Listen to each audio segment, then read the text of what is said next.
લીંબાયત વિસ્તારમાં યુનિફોર્મને લઈને આંગણવાડીની બહેનોએ હોબાળો મચાવ્યો હતો. અનેક રજૂઆતો છતાં યુનિફોર્મ આપવામાં આવ્યો ન હતો. તો ઉપરાંત યુનિફોર્મ ન પહેરે તો 200 રૂપિયા દંડ ફટકારવામાં આવતો હોવાના આક્ષેપ કરાયા હતા. સુરતના લીંબાયત વિસ્તારમાં આવેલી આંગણવાડીની બહેનોએ આજે હોબાળો મચાવ્યો હતો. તેઓએ જણાવ્યું હતું કે યુનિફોર્મ નહીં પહેરવાથી તેઓને દંડ ફટકારવામાં આવે છે, પરંતુ નવા યુનિફોર્મને લઈને તેઓએ છેલ્લા 2 વર્ષથી લડત ચલાવી રહ્યા છે. તેમ છતાં નવો યુનિફોર્મ આપવામાં આવતો નથી. જૂનો યુનિફોર્મ ફાટી ગયો હોવાથી તેઓ સાદા કપડાં પહેરે છે, જેને લઈને તેઓને 200 રૂપિયાનો દંડ ફટકારવામાં આવે છે. આવી હેરાનગતિથી કંટાળી તેઓએ વિરોધ નોંધાવ્યો હતો અને આગામી દિવસોમાં નિવેડો નહીં આવે તો સામૂહિક રાજીનામા આપી દેવાની ચીમકી ઉચ્ચારી હતી. અમારી માંગણી એ છે કે અમને 2014માં 3 યુનિફોર્મ મળેલા છે અને 15માં 3 મળેલા છે. આજ દિન સુધી અમે 5 વર્ષથી બહેનો ફાટેલી સાડીઓ પહેરીને આવે છે અને બહેનોને જો યુનિફોર્મ નહીં પહેરીને આવે તો એ લોકોને ઘરે પાછા રિટર્ન કરવામાં આવે છે અને 200 રૂપિયા દંડની માંગણી કરવામાં આવે છે. અમારા પીઓ મેડમ એવી રજૂઆત કરવામાં આવે છે. અમારા પીઓ મેડમનું નામ છે ઈલાબેન પટેલ. અને અમારી માંગણી એ છે કે જો અમારી બહેનોને આજની માંગણી પૂરી નહીં થશે અને યુનિફોર્મ માટે દબાણ કરવામાં આવે, અમે સામૂહિક રાજીનામું આપવા તૈયાર છે.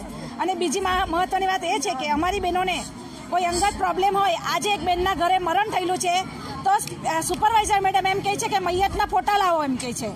તો આ વસ્તુ યોગ્ય છે કે માણસ મરી જાય તેના ફોટા પાડવા જવાનું? ત્યાં 5000ની નોકરીમાં બહેનોને આટલું બધું દબાણ કરવામાં આવે છે. આ લોકોનું અમારો લીંબાયત એરિયામાં અમે નોકરી કરે છે. આજે બધી જ આંગણવાડી બહેનોની અહીંયા મીટિંગ રાખવામાં આવેલી હતી.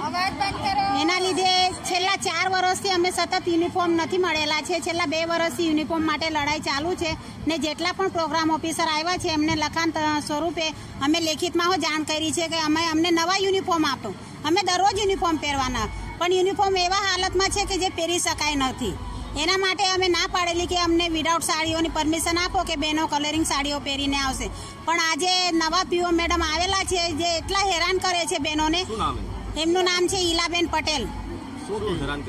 આજે મીટિંગ રાખવામાં આવેલી. હવે જે બહેનો પાસે યુનિફોર્મ ફાટી ગયેલા છે તો પણ બહેનો પહેરીને જ આવેલા છે ને જેમની પાસે નથી યુનિફોર્મ એમને આટલા દૂર યુનિફોર્મ ચેન્જ કરવા માટે મોકલે છે. યુનિફોર્મ છે જ નથી તો ચેન્જ કરવા ક્યાં જશે બહેનો? પેનલ્ટી હા, એ નોટિસ આપવાની વાતો ચાલે છે ને આજે આ લડાઈ ચાલુ કરી અમે તો એના માટે બધી બહેનોને નોકરી પરથી કાઢી નાખવાની ધમકીઓ અપાઈ છે ને દરરોજના 200 રૂપિયા દંડની ધમકી અપાઈ છે. અમારી લગભગ લીંબાયતની 200 બહેનો છે. તો બીજે તરફ ઘટકમાં મીટિંગ ચાલે છે ત્યાં પણ આ જ પરિસ્થિતિ છે. ત્રાસ હમણાં સુધી આટલા વર્ષથી અમે નોકરી કરીએ છીએ પણ અત્યાર સુધી કોઈ પ્રોગ્રામ ઓફિસરે અમને આવી રીતના માનસિક ટોર્ચર કર્યું નથી. આગળના અમને એક જ કહેવું છે, અમને કાલે આપી દો યુનિફોર્મ, અમે કાલથી પહેરવા માંડશું ને આવી રીતના જો ટોર્ચર થશે તો સામૂહિક રીતે અમે બધી બહેનો રાજીનામું આપી દેવાના છે. પીઓ મેડમ તો એમ જ કહે છે કે તમને એમ કે કાઢી મૂકવામાં આવશે બધી બહેનોને નોકરી પરથી.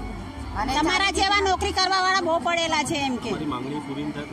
અમારી માંગણી પૂરી થવાની જ છે. સરકારશ્રીએ અમને આશ્વાસન આપ્યું છે કે ટૂંક સમયમાં તમારી માંગણીઓ પૂરી થશે ને અમને એ પણ લેખિતમાં એમને જાણ કરેલું કે જ્યાં સુધી નવા આવે ને ત્યાં સુધી તમે કલરિંગ યુનિફોર્મ પહેરી શકો છો.